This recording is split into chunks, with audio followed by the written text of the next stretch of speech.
Hello out there, everybody. Manny here at Area 503. And I hope you all have been well since our last video. Many of you have asked me to do a follow-up on Who's Lou.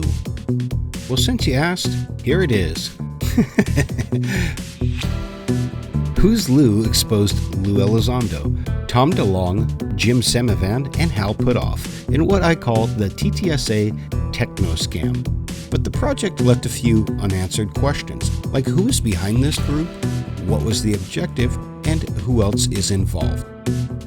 In an effort to answer some of those questions, we are going to follow the money, and so today I am going to be doing a deep dive into To the Stars Academy of Arts and Science.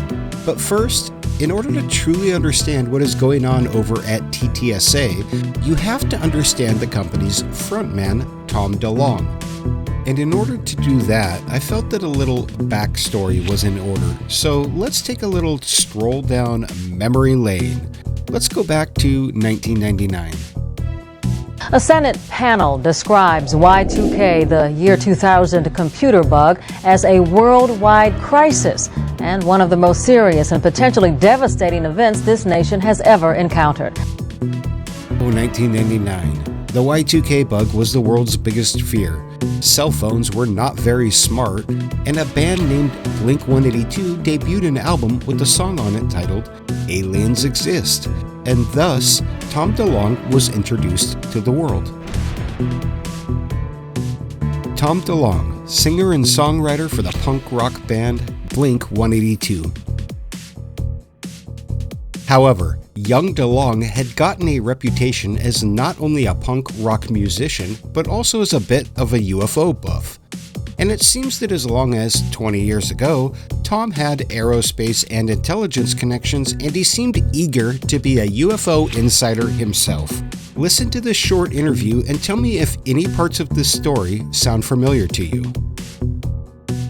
So, shit, you want to get me started on UFOs? But just that one story. All right. Well, I have a friend that's been working to out like the secrecy of UFOs for like 10 years, and I met up with him on the East Coast, and I asked him what he was doing, wondered if there's anything I could do to help or whatever, and he spent 10 years filming like over 500 top secret witnesses that work for the government, and they all work for like, you know, everywhere from CIA to Lockheed Martin to Boeing Corporation to the Defense Intelligence Agency, the NSA, and the NRO. These are all like spy agencies and stuff, and all these people are talking and they're on camera because they understand that this videotape is what's going to get them to be able to testify in front of Congress. And so they're all talking about a lot of things about aliens and UFOs, from people that were in charge of like our whole nuclear missile inventory. They were in charge, people that worked at like NORAD and all this stuff. And this one guy's talking because he used to work for the Air Force, and they're called the Blue Berets, and they work for a nuclear like cleanup task force. And so they get these pages and they'd fly all over the earth, and if there was like a nuclear warhead that's leaking or something's going wrong, they were the only ones that had top secret clearance high enough to like fix and contain the area where our own nuclear weapons are, because like no one's allowed to see them. But he was one of a few people that would get his page and they'd fly across wherever the continent or whatever, and they would land, and instead of there being like a nuclear warhead, there would be like a crashed UFO and alien bodies and stuff. And he was on this crash retrieval team, and he talks about all these stories that he used to get bodies and the actual hardware, and he was the one that was responsible to make sure it gets shipped down to like Wright-Patterson Air Force Base and to the Nevada test range where Area 51 is and stuff.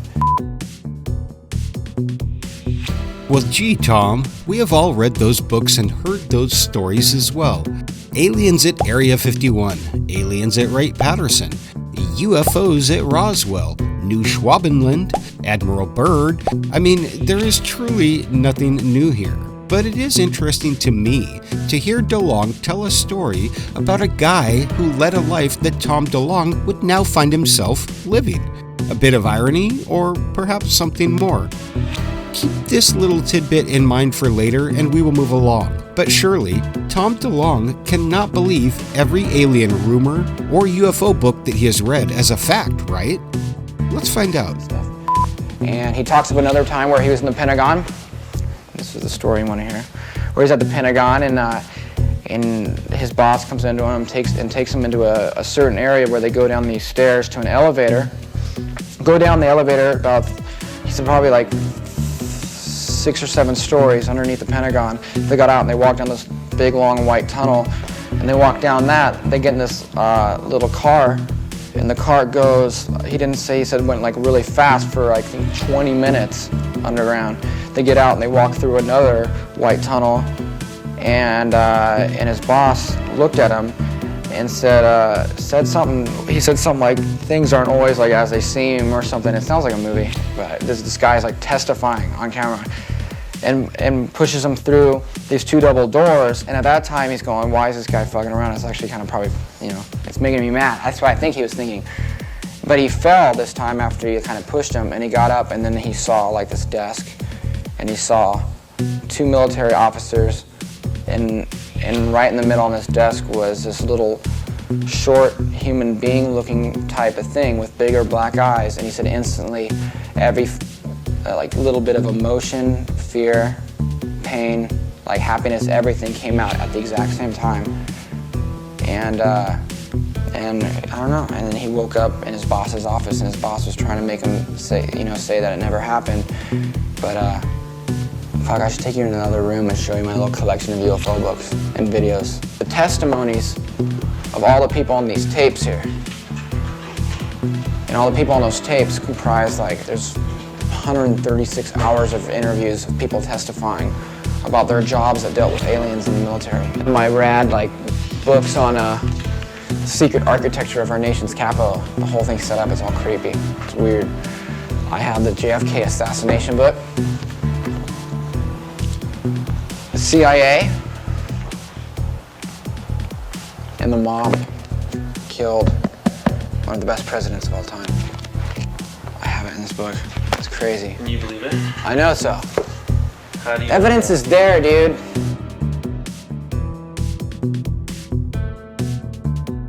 Well, I guess that answers my own question.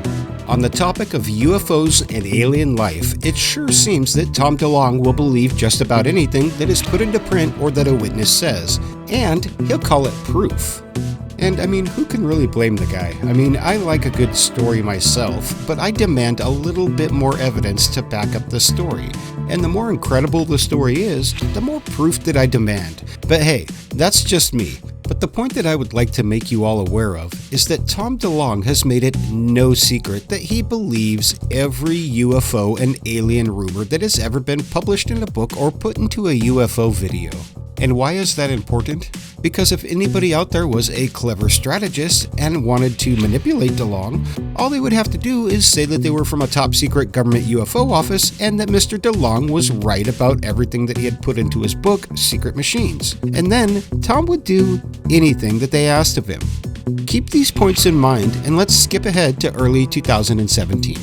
The rumors that DeLonge was about to do something big were buzzing about, and Open Minds TV decided to give Tom the UFO Researcher of the Year award. Let's hear what he had to say, but keep in mind that story that DeLonge told us earlier about his friend and all the programs within the government that they were involved with, and tell me if you hear anything that sounds familiar. Because here comes an age-old scam with a new face. It's To the Stars Academy of Arts and Science. It's been a crazy whirlwind of a year or two. There's a lot that I can't say, but there's some that I can. And I'm so appreciative that I've been acknowledged for this stuff, but I'm not done. I'm just like you guys. I've spent 20 years up all night reading about Roswell, Dulce, Serpo, Churchill, the crashes here, Nazis building craft there, and Antarctica, and what's on Mars, and what's on the back of the moon, and structures and anomalous this, and I mean, I've done it all. I know it all. I read all the same authors as you guys, hundreds of books. I look at all the same sites. I listen to all the coast-to-coast stuff that you guys do. I'm the same. But I kind of used some of my notoriety to try and do something pretty ambitious, and it worked.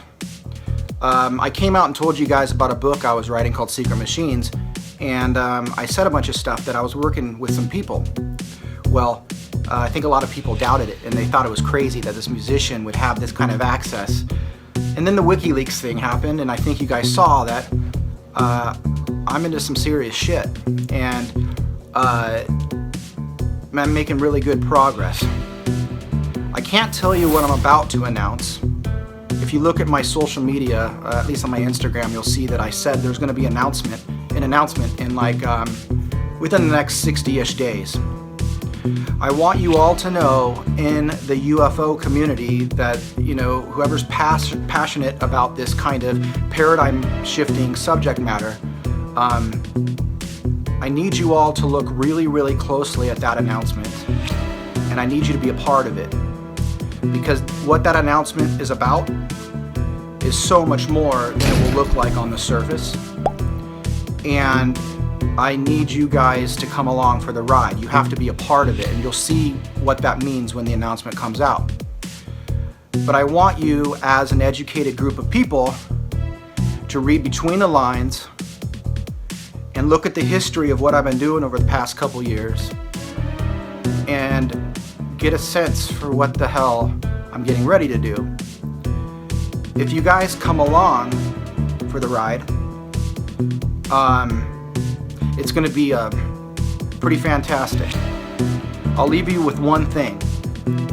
My job has only just begun on this subject matter, and there's some big shit planned, and I'm excited about it. Just remember that whatever happens in the civilian world, it's game on. Okay? Remember that. Thank you, and have a good night. So there we have the first public stages of the new techno scam. But what exactly is the scam? Well, part of it was to get $22 million sent to Bass, owned by Bob Bigelow, for a group of, questionable research papers. But it wouldn't be until a few months later up in Seattle, Washington, that we would find out the rest of the scam, when Tom would put his crew on display in the infamous staged press release that contained exactly 0 press members. Hello, I'm Tom DeLonge, and thanks for joining us live today. This quote above me actually happened to me this past year. I created a company that can produce original science fiction stories that inspire, entertain, and galvanize thinking. I called it To the Stars. Our institution looks to build a perpetual funding machine that can continuously attack those 3 things: aerospace, science, and entertainment. I sometimes call To the Stars a science fiction Disney, but for adults. Our projects are about dreams, the paranormal, consciousness, and even a historical fiction account behind the UFO phenomenon and our dealings with it. So this brings us to today. I've worked for 2 years to construct a mechanism that I feel was missing. One that can take the biggest secret and the most controversial secret on Earth and surround it with 3 groundbreaking strategies that will innovate, educate, and hopefully wildly entertain at the same time. It's called To the Stars Academy of Arts and Science. And now let me introduce you to our team. So first, my 2 co-founders.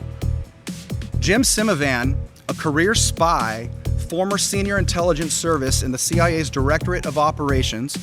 Dr. Hal Puthoff is a theoretical physicist and program director for numerous CIA and Department of Defense classified programs. Dr. Puthoff is the creator of the CIA's own revolutionary psychic spy program still used to this day, and his breakthrough science dealing with the engineering of space-time is crucial to potentially understanding the technology observed. Leading our aerospace division, Steve Justice.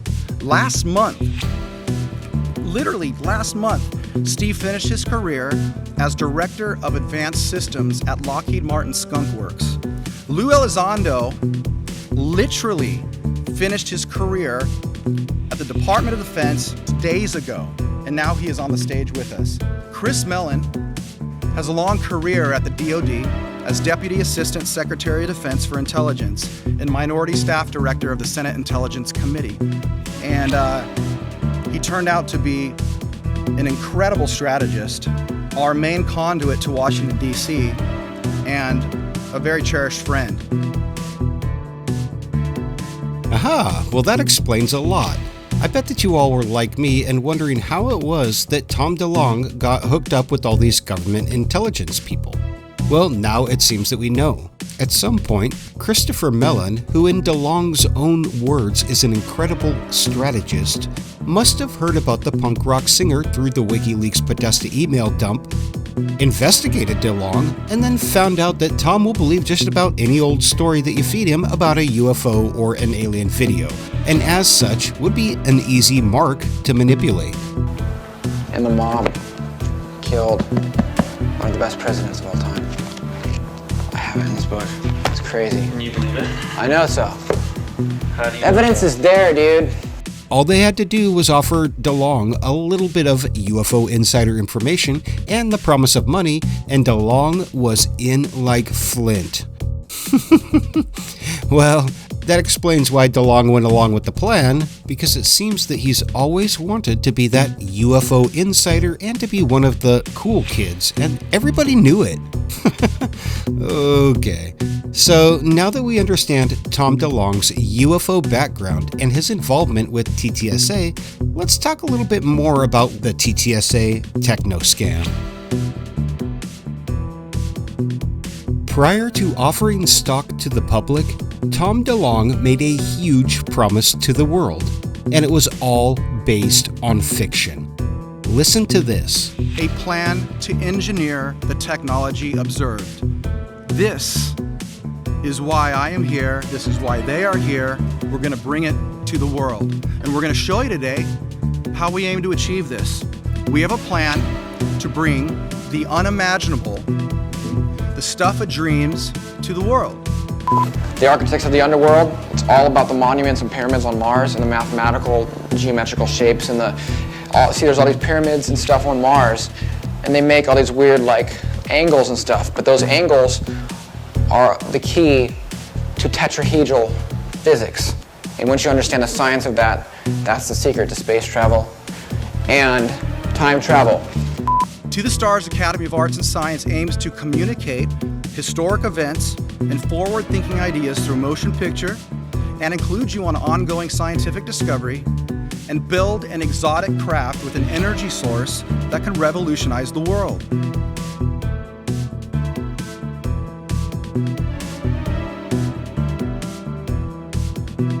So there it is, in Tom DeLonge's own words, a promise to build an exotic craft with an energy source that could revolutionize the world. That is why he's there. That's why his team is there. They are going to build and produce this thing. However, this is a promise that DeLonge would end up breaking and quietly sweeping under the rug, as we would find out over the next few years. However, this was not just an empty promise. This was a promise made by a company that had recently began offering stock to the public. And this is what makes To the Stars Academy of Arts and Science a techno scam. They promised the world and investors an exotic craft with a revolutionary power source and delivered nothing. A true con job in every sense of the word. And who did they bring in to sell the con job to Tom DeLonge, knowing that he would believe just about anything? Dr. Hal Puthoff, a longtime CIA scientist and the one responsible for the majority of the Bass papers that were awarded under the $22 million ATIP or OSAP contract. Dr. Puthoff completely snowballed Tom DeLonge and got him to believe that he had solved the equation necessary to create this revolutionary craft. To further seal the deal and to add to the legitimacy of the techno scam, they also brought out a man by the name of Lou Elizondo, who claimed to be the Pentagon's UFO hunter for nearly a decade and that can confirm that the phenomenon is real. So I don't think it's too hard to understand why Tom DeLonge chose to believe all of this evidence when it was presented to him from such credible sources, at least from his point of view. I mean, how could the guy say no to Jim Semivan, Hal Puthoff, and Lou Elizondo? And just to put a nice cherry on top, they had even brought on board Steve Justice, formerly of Lockheed Martin Skunk Works, as the frontman for the aerospace division. Mr. Justice gave an amazing presentation about how To the Stars Academy was going to change the world. Okay, and one of the things I want to do is figure out what those technologies are in this observed vehicle, and I want to build that. I want to build something that absolutely stimulates the imagination. And To the Stars Academy is structured to do just that. The science division of the Academy is designed to go out and collect the information, connect the dots inside there. Now we're going to be collecting from sources all over the places you heard Lou say, trying to connect the dots in there in ways that we've never been able to do that before. And the community of interest that Lou referred to is going to be critical for that. And then we want to try to understand exactly what it means. The Aerospace Division is going to harvest technologies and understanding from the Science Division.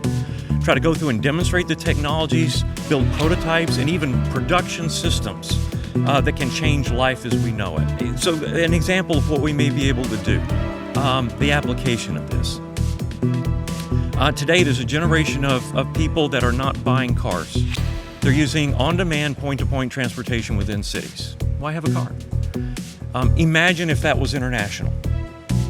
Okay, you could go anywhere on the face of the earth in a matter of minutes, and so now you've removed that parameter of distance and time that separates us from friends on the other side of the earth.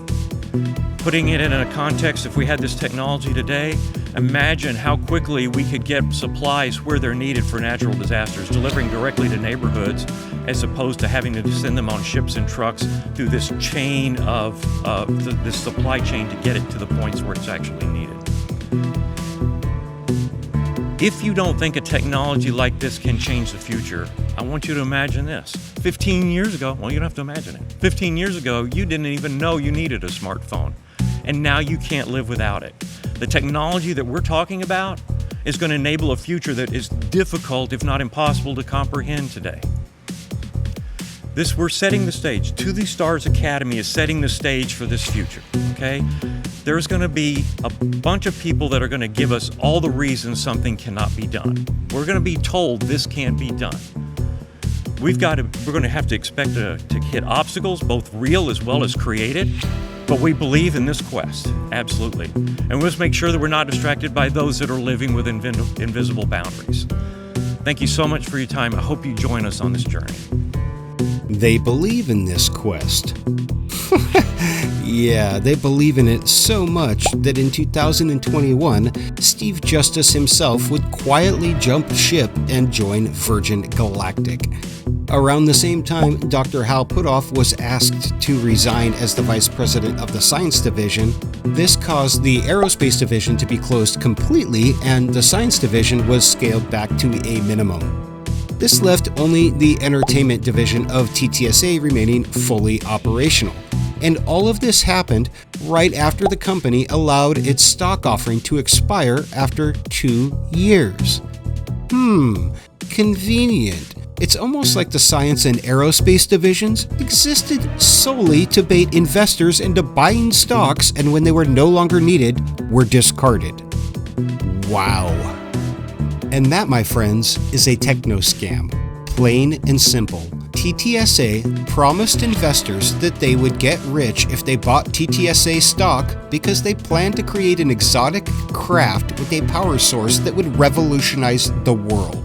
The STARS Academy of Arts and Science aims to communicate historic events and forward-thinking ideas through motion picture and include you on ongoing scientific discovery and build an exotic craft with an energy source that can revolutionize the world. TTSA promised that we could travel anywhere on the planet in minutes, and it was all a scam. And I can't say that I'm surprised, because you don't really think that the US government or any government would allow such technology to be released to the public, do you? I mean, even if such technology were to be invented, it most certainly would be classified as a national security threat.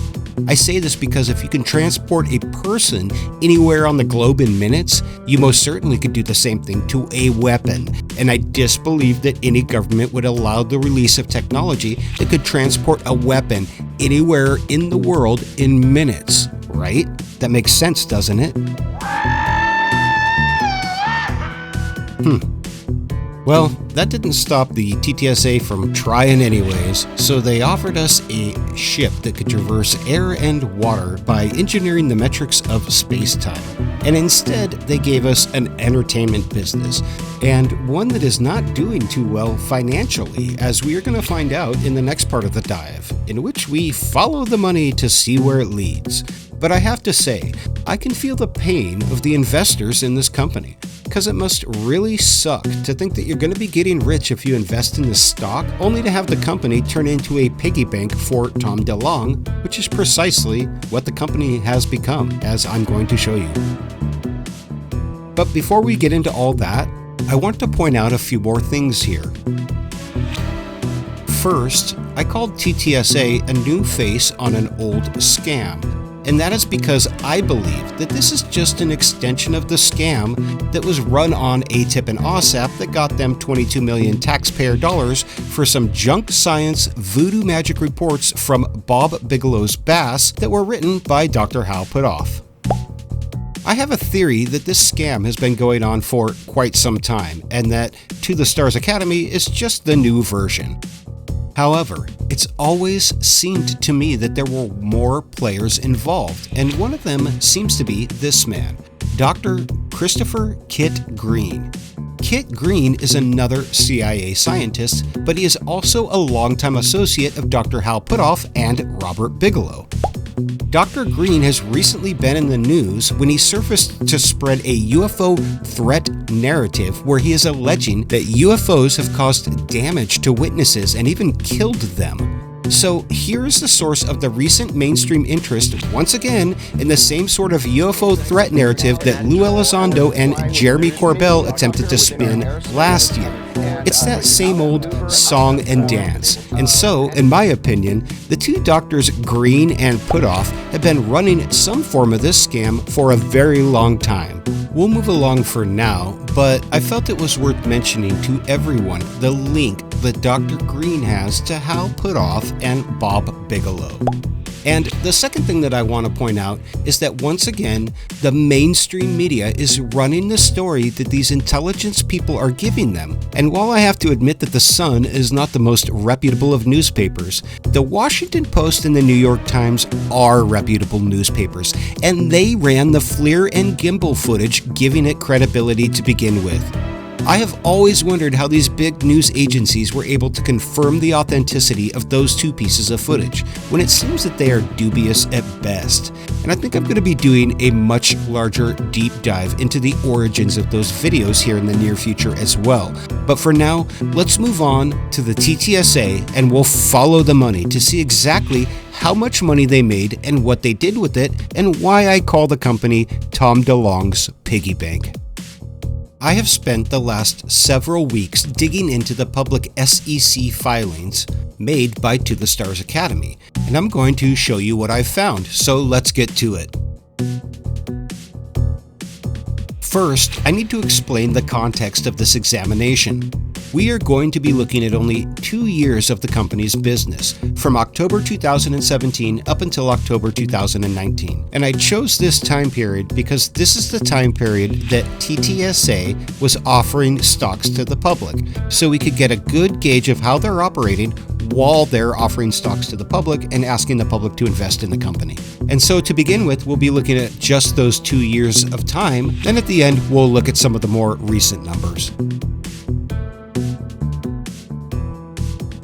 In September of 2017, To the Stars Academy of Arts and Science began offering stock to the public. Initially, it looked like an ordinary stock offering. However, it became clear pretty quickly that this was not. To the Stars Academy of Arts and Science is no ordinary corporation. TTSA is a public benefit corporation, which carries a very important distinction. A normal corporation that offers stock to the public has a legal responsibility to make business decisions and act in a way that benefits the shareholders who buy those stocks. However, a public benefit corporation is relatively new. Created in a law written back in 2010, a public benefit corporation functions much the same way as a normal corporation. However, a public benefit corporation is allowed to spend some of its operating costs benefiting the public. That makes sense, right? Well, as you'll see here in a minute, this system can be easily exploited, and I want you to keep this in mind. Legally speaking, To the Stars Academy is required to provide a benefit to the public with some of its money, and then the rest goes to the shareholders. So how many shares of stock did they sell? In the first 12-month offering, they sold 274,046 shares for a total of $1,370,230. And in the second offering, they didn't do quite as well. They sold only 161,762 shares and raised $808,810 before declining to offer a third round of stocks. So we see that the total money raised over 2 years in the stock sale was just under $2.2 million. And to some people, that might seem like a decent sum of money. However, To the Stars Academy was looking to get $50 to $60 million to fund its projects. So to them, I'm guessing that the number seemed discouraging. But that was not the only money made during that time frame. TTSA also had revenue coming in from the various merchandise that the company was offering for sale, mainly the Angels and Airwaves music and the merchandise for sale through various platforms and agreements. In the filings, we see that in 2018 and 2019, they also generated about $2.1 million in additional revenue from this various income. If we add that income to the previous $2.2 million that was generated during the Class A stock offering, we get a total of roughly $4.3 million.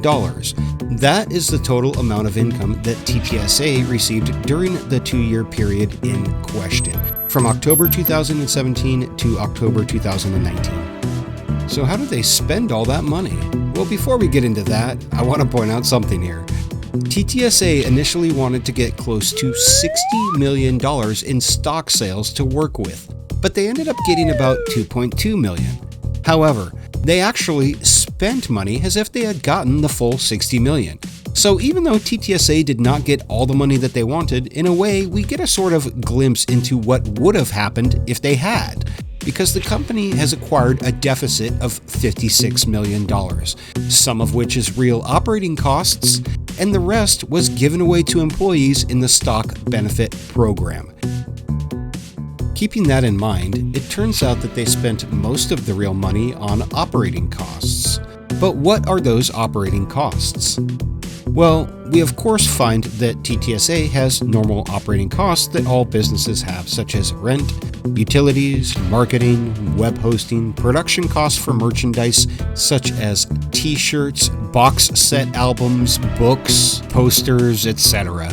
However, in the paperwork, we find that TTSA also has a significant amount of other operating costs that seem a little irregular, and most of these operating costs lead to Tom DeLonge in some form or fashion. Here are a few examples. We see that Tom DeLonge was getting paid for several loans that he had made the company. He was also getting paid for royalties for his likeness. He was also getting paid for royalties on his book Secret Machines. He was also getting paid for royalties on his songwriting work for Angels and Airwaves. And Tom was also getting royalties on all of the merchandise, including books, t-shirts, and all other items sold on the website. Tom was getting his personal debt paid off. And of course, Tom DeLonge was getting a big chunk of the employee stock benefit program. So as you can see, the lion's share of the actual operating costs were being fed into Tom DeLonge's piggy bank. And remember, when TTSA first started, DeLonge had dumped close to $400,000 of his own debt from the DeLonge Family Trust into Gravity LLC and then into TTSA, starting the company off $400,000 in the hole to begin with. But Tom isn't the only one getting paid out of the TTSA coffers. Of course, Tom's sister helps him run the company and is most likely a beneficiary of the DeLonge Family Trust, so basically anything Tom makes, she makes as well, and vice versa. And of course, the company's other two co-founders, Jim Semivan and Hal Putoff, are both getting paid from the company as well, as they both have set up consulting companies that receive contracts with TTSA, and they both have received big chunks of stock in the lucrative employee stock program. But the doling out of the green isn't done yet, because the board members also had to get a chunk of the pie before anyone else did.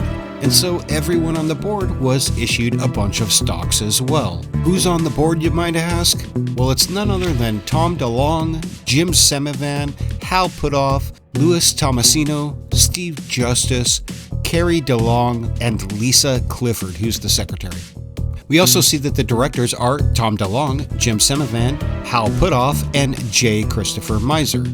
And there is a significant employee of Luis Elizondo. Who's Lou? So there you go, that is the board, and those are who got all the stocks.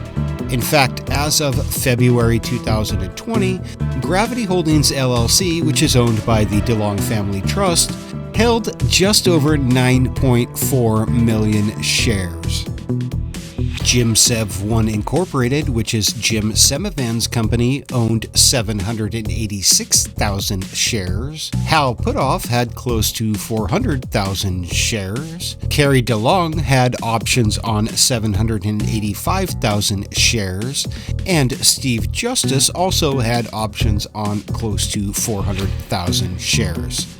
And we also see that a guy named J. Christopher Miser has gotten himself 300,000 shares. We'll be talking about those 300,000 shares a little more later, but for now let's move on. When you add all of these shares together, you see that the officers and director own a total of just over 10.7 million shares. And when you add this to the 9.4 million shares that Tom DeLonge owns, you get a total of 20,100,000 shares of stock owned by Tom DeLonge and the board of TTSA, compared to the 440,000 shares of stock owned by the public. This works out to 97.9% stock owned by Team TTSA and 2.1% stock owned by the public investors. Now, this is a very important point to understand, because when TTSA issued all of these stocks to its employees, they ended up diluting the market value of the general public stock by creating a massive pool of stocks in which the vast majority were owned in some way by Tom DeLonge and the other board members. What does all this mean for the public investors? Well, let's do some quick math.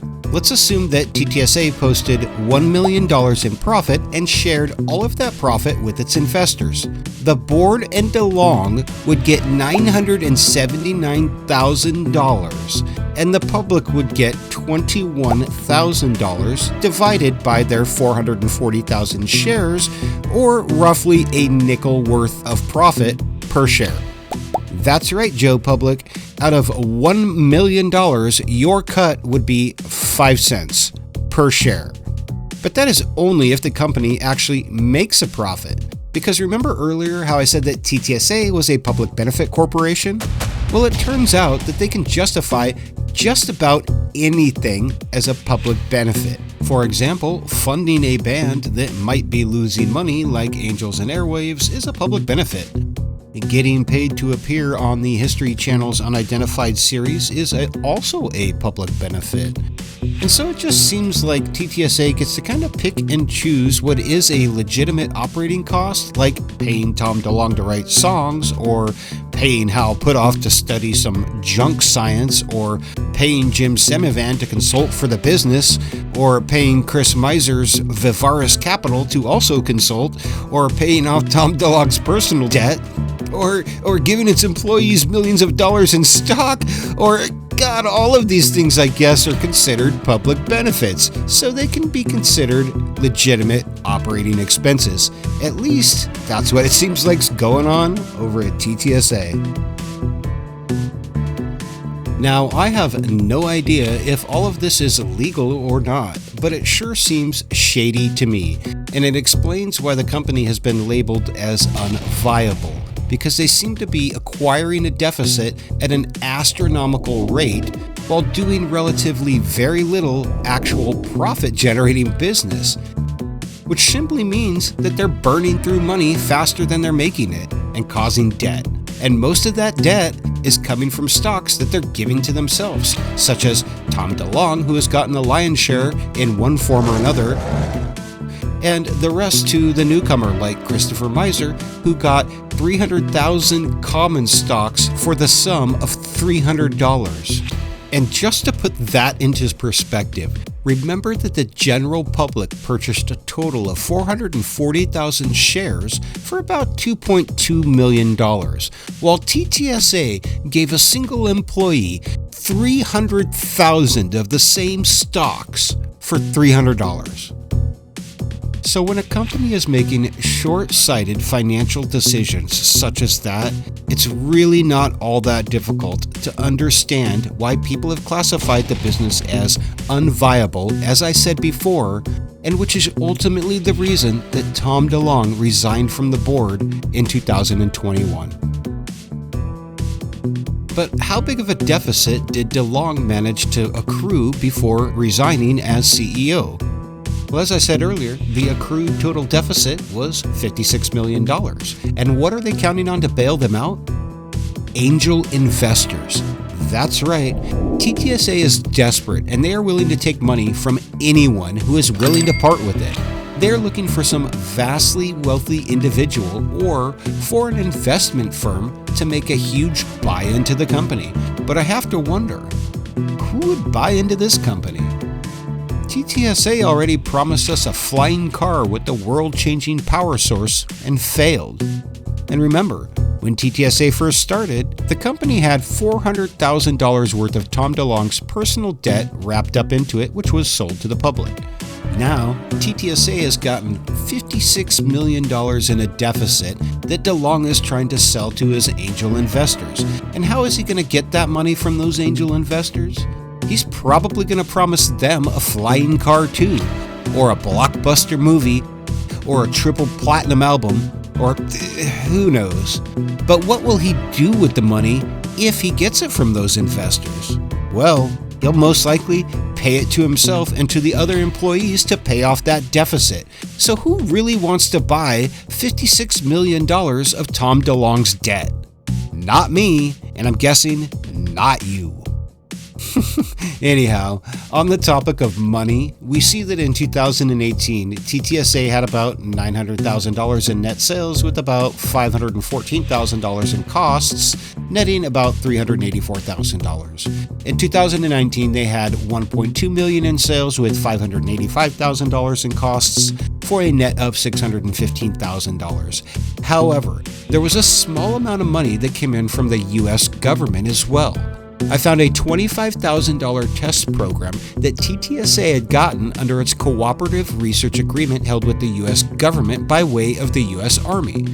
And it seems like TTSA is actually trying to get more money out of the government using this CRADA as well. But I have to wonder how they plan to do so, as it seems that they have scaled back the science division to a minimal capacity, and the aerospace division was closed entirely when Justice resigned in 2021.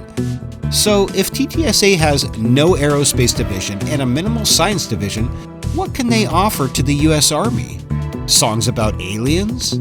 Movies? Books? I just don't get it. I simply do not understand what they can produce viably for the US government that is not a techno scam of some kind. It seems like it's the only thing that the back of the house is good at over at TTSA. And why is it that TTSA is still allowed to have a CRADA anyway? They should have lost that when they leaked the suspect videos that Mellon and Elizondo stole from the Pentagon. I am baffled as to why the US government would allow someone to keep credentials like a CRADA when they were part of a conspiracy to steal video footage from the Pentagon. I received the videos, the now famous videos in the Pentagon parking lot from a Defense Department official. I still have the originals in the packaging. This is a case where somebody bent the rules a little bit, and they did so for the larger good, and we're absolutely all better off because of it. It's absolutely insane, and I am gobsmacked by the government's failure to do its job holding these people accountable, especially when they continue to profit from that crime to this day. It's infuriating. Anyhow, I guess time will tell what, if anything, the TTSA produces. It seems like the front of the house at TTSA, the entertainment division, is working hard on books and film and music and whatnot, while the back of the house, the science and aerospace divisions, are still quietly promising work on the STEM program, or space-time engineering metric, that was supposed to be the propulsion system for the infamous TTSA flying car, as well as promising to work on the beamed energy laser system, or BELLS, and the Atom Project. But the only thing that I could find that they had actually produced was something called the Illustro Rapid Response Vehicle, which was an Army project that produced a truck with LED screens on it that could be moved into position and then deployed to create a massive television screen. And while that sounds awesome for gamers who like big screens, I don't think that sounds like a very lucrative project. But it is good to know that the TTSA still has a few more techno scams left to try to sell the US government, most likely in hush-hush, no-bid contracts, just like the ones that we saw Bass get from OSAP and ATIP. And that, my friends, is why I say that the TTSA techno scam is simply a new face on an old scam. In my opinion, TTSA is running a techno scam on the government, the taxpayers, and the public. I mean, the stock offering was horrible to begin with and got worse as time went on. It looks like the vast majority of money that the company makes in sales is spent on operating costs, paid to Tom DeLonge in some form, or paid to the other board members in some form. And so it seems that while TTSA is technically a public benefit corporation, it is structured to benefit Tom DeLonge and the rest of the employees at the expense of the public shareholders and any future investors. And while Tom DeLonge and the TTSA promised to bring a flying car with a revolutionary power source to the world if they raised $60 million in stock, even though they failed, we get to see how they would have spent it even if they'd have gotten it. Hence the $56 million deficit. So I doubt TTSA could have made good on their promises even if they had raised the $60 million in stock sales that they had hoped for. Hell, I doubt they could have made good with $600 million, since it seems like the only thing that they do when they get money is give it to DeLonge and the other board members. Sheesh.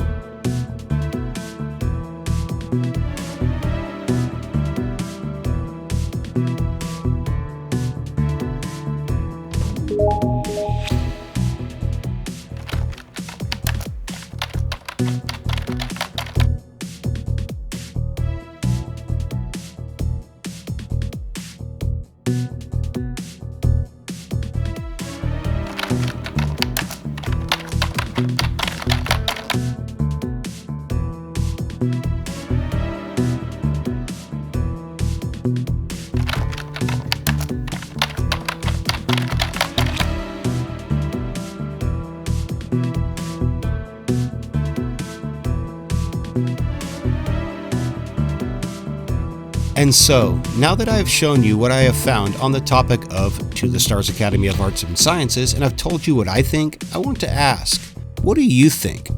Do you agree with me that TTSA is a fraud? Do you think that TTSA is legit and just needs more time and money? Did you find something in the filings that I missed? All of the links for the documents are in the video description below. use those links to go out and research the company for yourself and make up your own mind.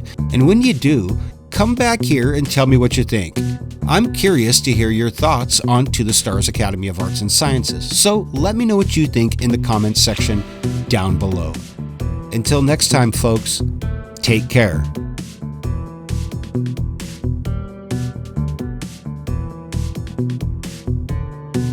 As always, this has been Manny at Area 503, and I wish you all the best until we meet again.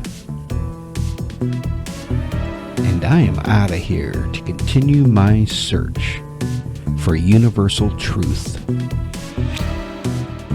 And what's even more interesting, the big defense contractor that does all the UFO stuff, like for the military and the government, is in La Jolla. And out in front of their building, they have two 8-foot-tall Egyptian statues. And one is holding a pyramid in his hand, and it says the past. And one's holding a pyramid in his hand, and it says the future. And they're big bronze statues in front of this company. In this company, I have on one of these tapes a girl testifying how they put billions of dollars or millions of dollars into UFO-related programs, and they create them and they're fake.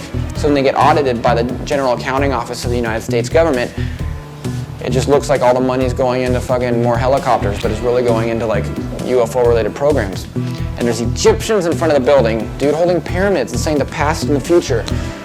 I have people from the government talking about aliens. They're fucking real, you son of a bitch. Be sure to share this broadcast